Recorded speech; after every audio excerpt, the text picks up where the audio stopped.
आरक्षण आमच्या हक्काचं, आरक्षण आमच्या हक्काचं.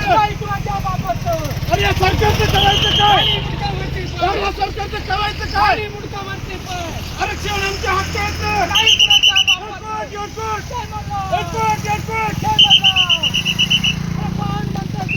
घेतल्याशिवाय राहत नाही, घेतल्याशिवाय राहत नाही, घेतल्याशिवाय राहत नाही.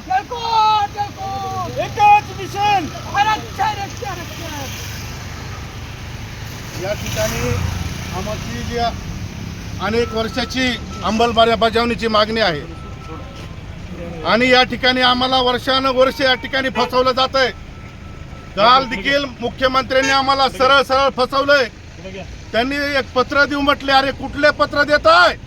हेच मुख्यमंत्री म्हणले होते की माझा संपूर्ण अभ्यास झालाय, माझा संपूर्ण अभ्यास झालाय म्हणले होते मुख्यमंत्री. मग आता तुम्ही अभ्यास विसरून गेलात काय? तुम्हाला अभ्यास झाला असेल तर तुम्हाला काय अडचण आहे? आम्हाला धनगराचं सर्टिफिकेट द्यायची तुमची कोणती अडचण आहे? ज्या घटना दत्त आमचा अधिकार आहे.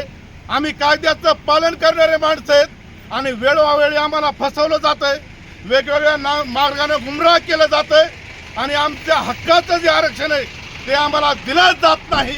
वेळोवेळी राजकीय लोकांनी आमच्या या ठिकाणी फसवणूक केली. काल ती झुरळ म्हणतंय की यांना देता येत नाही. काल मुख्यमंत्री म्हटले की आम्हाला देता येत नाही. अरे आम्ही भीक मागत नाही, तुम्हाला महाराष्ट्र सरकारला द्यायचा अधिकार नाही हे आम्हालाही माहित आहे ना, आम्हालाही कळतं सगळं. आमचा अभ्यास आहे की तुम्हाला देता येत नाही. पण तुम्ही कसं काय म्हटलं होतात देतो म्हणून? तुम्ही कसं काय म्हटलं होतात यांना देता येतंय म्हणून? ज्यावेळेस तुम्ही विरोधी पक्ष होतात त्यावेळेस तुम्ही म्हणताय की आम्हाला देता येतंय. आम्ही पहिल्या कॅबिनेटमध्ये देऊ. अरे किती कॅबिनेटची वाट बघायची? किती आता आम्हाला शेवटी बलिदानाची वेळ तुम्ही आमच्यावर आणताय. आमचा जीव काय एवढा रिकामा आहे काय?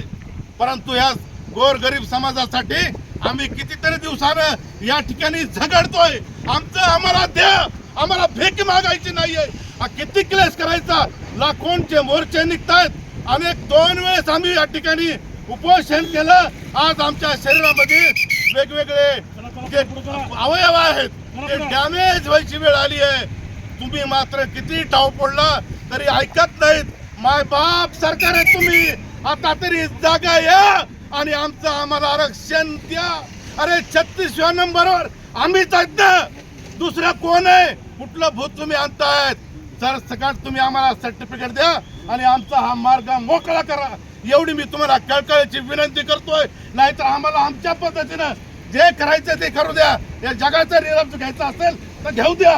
तुम्हाला ते पाहिजे असेल तर आम्ही ते करायला तयार आहेत. एवढंच मी या ठिकाणी सांगू इच्छितोय.